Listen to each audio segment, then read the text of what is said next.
नमस्कार। Solo study YouTube channel पर आप सभी का हार्दिक स्वागत है। जैसा कि पिछली कक्षा के अंदर अपने मेमोरी तक थोड़ा बहुत पढ़ा था, तो आज उसी टॉपिक को आगे अपने स्टार्ट करते हैं। बेसिकली आज अपने मेमोरी के बारे में थोड़ा विस्तार से पढ़ेंगे। मेमोरी क्या है, इसका क्या काम होता है और मेमोरी के टाइप्स कौन से होते हैं। तो वैसे तो मुख्यतः मैंने मेन बता ही दिया था। एक सेकेंडरी मेमोरी होती है, एक मेन मेमोरी होती है। मेन मेमोरी में रैम और रोम होते हैं, वो चीज़ बताई थी। आज अपने थोड़ा सा रैम और रोम के कितने टाइप्स होते हैं, क्या काम आती है, उसके बारे में भी थोड़ा पढ़ेंगे। तो सबसे पहले अपने बात करते हैं मेमोरी होती क्या है। यह कंप्यूटर की स्टोरेज यूनिट होती है, जहाँ पर अपने कंप्यूटर का डाटा है जो सेव करके रखा जाता है, वो मेमोरी कहलाती है। कोई सा भी डाटा हो सकता है, अपने द्वारा यूज़ किए जाने वाला डाटा हो, चाहे कंप्यूटर द्वारा यूज़ किए जाने वाला डाटा हो। हमारे द्वारा यूज़ किए जाने वाला डाटा तो वो होता है जैसे कि अपनी फाइलें हो गई, कोई भी अपने सॉन्ग्स, वीडियोस, जो भी अपने द्वारा देखा जाने वाला या अपने यूज़ में आने वाला डाटा है, वो हमारा डाटा हो गया। जैसे वो भी मेमोरी के अंदर ही सेव रखा जाता है। कंप्यूटर का डाटा वो होता है, जैसे कंप्यूटर कोई भी काम करता है तो उसका कंप्यूटर का पाथ होता है, तो छोटी छोटी फाइलें बनाता है ताकि कंप्यूटर को वर्क करने में आसानी हो। तो वह खुद का भी डेटा है जो स्टोर करके रखता है, वो भी मेमोरी के अंदर आता है। अभी हमारे वाला डाटा कौन सी मेमोरी के अंदर स्टोर करके रखा जाता है और कंप्यूटर खुद का डाटा कौन सी मेमोरी के अंदर सेव करके रखता है, वो अपने आगे इसके अंदर पढ़ेंगे। तो मुख्यतः बात यही है कि मेमोरी है जो कंप्यूटर की स्टोरेज यूनिट है। स्टोरेज यानी सेव करके रखना, उसको संभाल के रखना व्यवस्थित रूप से। यह कंप्यूटर का महत्वपूर्ण हिस्सा होती है। इसमें हम डेटा, प्रोग्राम आदि को स्टोर करके रख सकते हैं। इसको नापने की साइज़ के आधार पर कई यूनिट है।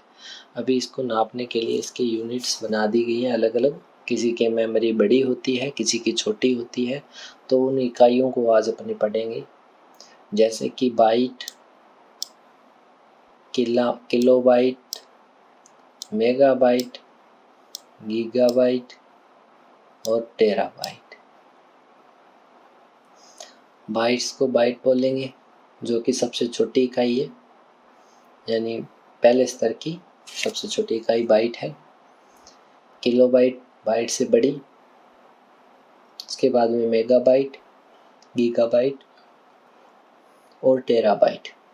इसके बाद में भी काफ़ी आ जाती हैं, हेक्साबाइट वगैरह, लेकिन उन चीज़ों को अपने अभी नहीं पढ़ेंगे क्योंकि वो बहुत ज़्यादा डीपली सिलेबस में आ जाता है। तो अभी अपने बाइट्स को बाइट बोलेंगे, किलोबाइट्स को अपने केबी बोल सकते हैं, केबी। जैसे कोई अपने फाइल डाउनलोड करते हैं तो आपने देखा होगा केबी कुछ केबी की होती है, 95 केबी की, 70 केबी की। किसी भी ऑनलाइन फॉर्म पर अपने फ़ोटो अपलोड करते हैं तो वहाँ पे लिखा आता है 50 से 100 केबी के बीच में रखें, यानी उसका साइज़ फ़ोटो का है, इमेज का है या जो भी है, उसका साइज़ ये यहाँ से दिखाया जाता है। केबी से, एमबी से, गीगाबाइट का हो गया अपने जीबी और टेराबाइट का हो गया अपने टीबी। अब इसमें थोड़ा एक और देख लेते हैं। किलोबाइट, मेगाबाइट है जो 1024 जब किलोबाइट से बात करते हैं अपने 1024 केबी का 1 एमबी बनता है, यानी 1 मेगाबाइट बनता है। तो ये चीज़ थोड़ा ध्यान में रखना है आपने। इसमें सबसे छोटी यूनिट बाइट होती है और सबसे बड़ी टेराबाइट। अभी मेमोरी दो प्रकार की होती है, प्राइमरी मेमोरी और सेकेंडरी मेमोरी। ये चीज़ें आपको जैसे पहले मैंने बताई दी, एक प्राइमरी मेमोरी होगी और एक सेकेंडरी मेमोरी होगी। तो आज का अपने टॉपिक मेमोरी से ही रिलेटेड रहेगा, तो थोड़ा स्टूडेंट्स ध्यान से समझें। लेकिन मेमोरी इतना कोई ज़्यादा हार्ड टॉपिक नहीं है, फिर भी अगर कुछ ध्यान से इसको न पढ़ें तो पजल हो सकता है। तो अपने बेसिक आराम से ही इसको पढ़ेंगे। सबसे पहले आपको समझ में तो आ ही गया होगा मेमोरी क्या होती है, मेमोरी की इकाइयाँ यूनिट्स कौन कौन सी हैं और यह कितने प्रकार की होती है। अभी तक इतना तो समझ में आ ही गया। नेक्स्ट अपने आगे देखते हैं। अपने दो की बात कर ली है, एक है प्राइमरी और एक है सेकेंडरी। तो सबसे पहले अपने प्राइमरी मेमोरी के अंदर चलते हैं। प्राइमरी मेमोरी क्या है? प्राइमरी मेमोरी के अंदर क्या क्या चीज़ें आएंगी? इस मेमोरी को मेन मेमोरी भी कहा जाता है। यह दो प्रकार की होती है। प्राइमरी मेमोरी के भी दो टाइप्स हैं।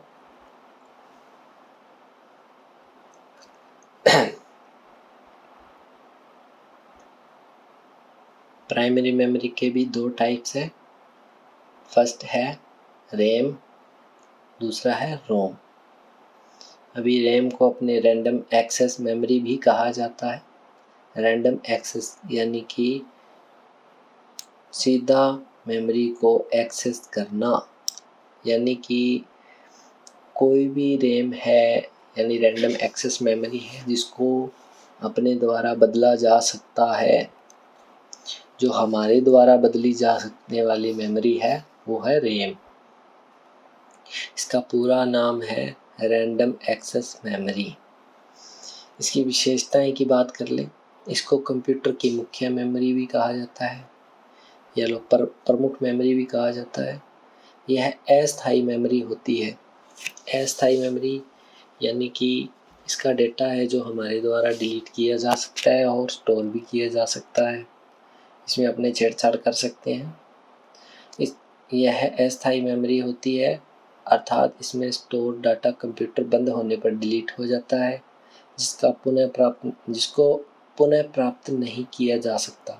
यानी कि इसमें क्या होता है, कंप्यूटर खुद के लिए फाइलें जनरेट करता है। जब भी कंप्यूटर को अपने ओपन करेंगे, कंप्यूटर ओपन होने के बाद में जैसे ही अपने कंप्यूटर को ओपन किया है तो कंप्यूटर ओपन होते ही वेलकम का मैसेज आएगा। उसके बाद कंप्यूटर स्टार्ट हो जाएगा। अभी कंप्यूटर के अंदर अपने क्या क्या काम कर रहे हैं, कौन कौन से फोल्डर खोल रहे हैं, तो उसी प्रकार से बैकग्राउंड के अंदर ये अपने उन चीज़ों को रिकॉर्ड करता रहता है, ये अपने क्या क्या काम किया है।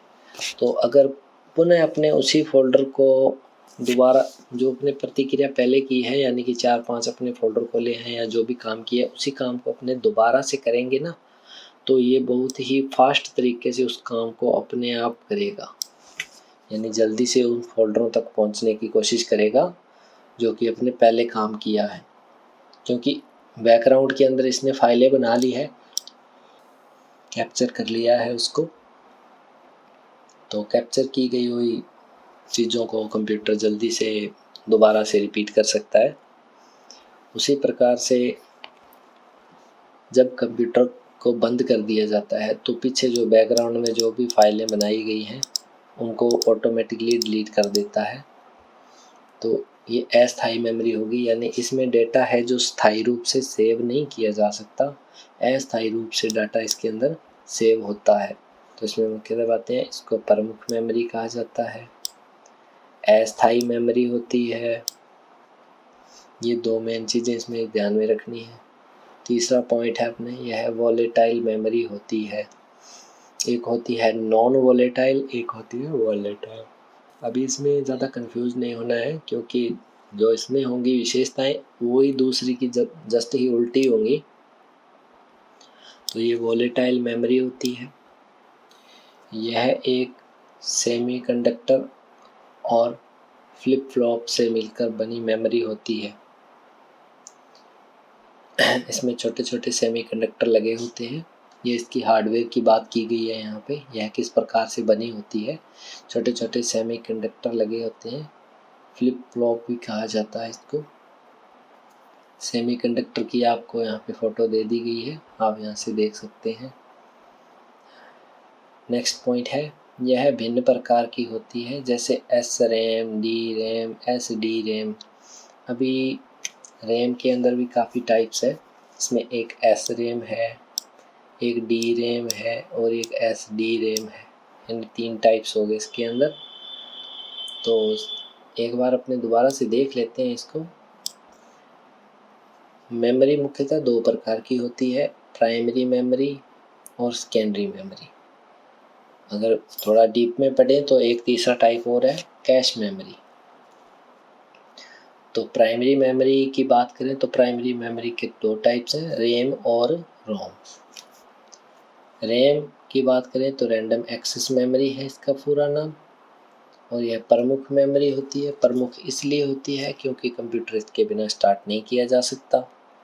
दूसरी यह अस्थायी मेमोरी होती है। अब अस्थायी किस कारण से होती है, क्योंकि कंप्यूटर इसमें डेटा को स्थायी रूप से सेव नहीं करता है। दूसरा यह वॉलेटाइल मेमोरी होती है। उसके बाद में है सेमीकंडक्टर लगे होते हैं, उससे द्वारा बनी होती है। और इसके टाइप्स आगे एस रैम, डी रैम और एस डी रैम। अभी अपने एस रैम की बात करेंगे। आखिर में एस रैम क्या चीज़ है? इसका पूरा नाम स्टैटिक रैंडम एक्सेस मेमोरी होता है। अभी रैंडम एक्सेस इसमें लगा हुआ, तो अपने ध्यान में रखेंगे कि इसको भी अपने बदला जा सकता है। यह फ्लिप फ्लॉप से मिलकर बनी होती है, इसलिए यह कम रिफ्रेश होती है। एस रैम फ्लिप फ्लॉप की बात करें तो पहले सेमीकंडक्टर और फ्लिप फ्लॉप से मिलकर बनी मेमोरी होती है, तो वही चीज़ इसी में आएगी। ये भी फ्लिप फ्लॉप से मिलकर बनी होगी, फ्लिप फ्लॉप से मिलकर बनी होती है, इसलिए यह कम रिफ्रेश होती है। डी रैम, इसका पूरा नाम डायनेमिक रैंडम एक्सेस मेमोरी है। यह मेमोरी जल्दी जल्दी रिफ्रेश होती रहती है।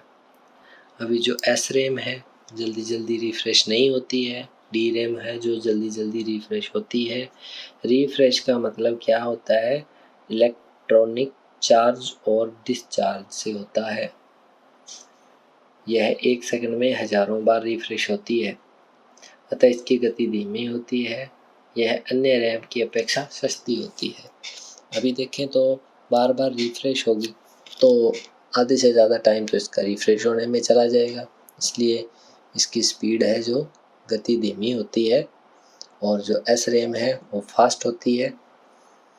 तो रिफ्रेश का मतलब है इलेक्ट्रॉनिक चार्ज और डिस्चार्ज। अभी एस रैम और डी रैम में किस किस को समझ में नहीं आया? सिंपल सी बात है, 2 पॉइंट मुख्यतः याद रखने हैं। एस रैम जो बार बार रिफ्रेश नहीं होती है, और डी रैम जो बार बार रिफ्रेश होती है। इन चीज़ों के बाद ध्यान रखना है। एक टाइप रहेगा इसका S D RAM. S D RAM, इसका पूरा नाम synchronous dynamic random access memory. अब इसमें डायनेमिक का अंदर आ गया इसके, तो एनवी रैम, इसका पूरा नाम non volatile random access memory है। इस रैम का प्रयोग नेटवर्क डिवाइस में हार्ड डिस्क के रूप में किया जाता है। यह एक महंगी मेमोरी होती है, ये एक अलग से मेमोरी है एनवी रैम। इसका पूरा नाम नॉन वोलेटाइल मेमोरी होता है।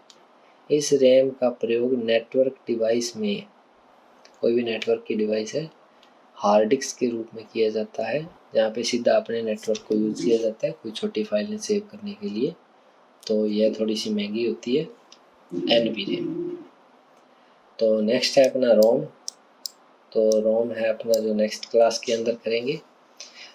रैम के अंदर अगर किसी को कोई प्रॉब्लम आई हो, कुछ पूछना हो, तो आप कमेंट बॉक्स में टाइप कर सकते हैं।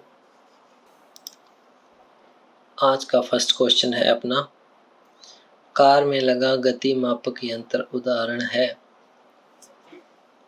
अभी कार में जो मीटर लगा होता है, जहाँ पे अपने को उसकी स्पीड का पता चलता है, तो वो भी एक टाइप का कंप्यूटर है।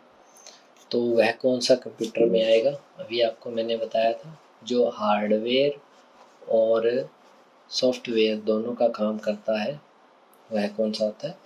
Analogue computer.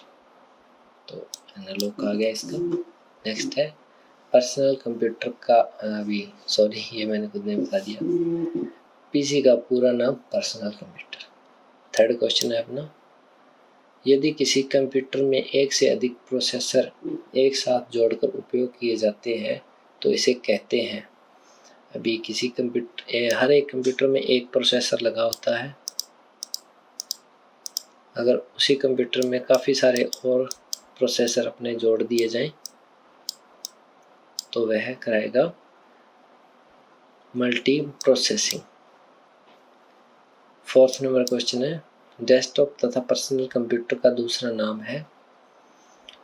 अभी डेस्कटॉप है, पर्सनल कंप्यूटर है, टैबलेट है, लैपटॉप है, मैकबुक है, सारे किसमें आते हैं, माइक्रो कंप्यूटर में। इस प्रकार से क्वेश्चन पूछे जा सकते हैं। थोड़ा इसमें पजल नहीं होना है, क्वेश्चन को ध्यान से पढ़ना है। परम क्या है, परम एक सुपर कंप्यूटर है। अभी परम सुपर कंप्यूटर कहाँ का है, तो ये भारत का सबसे पहला सुपर कंप्यूटर है, भारत का।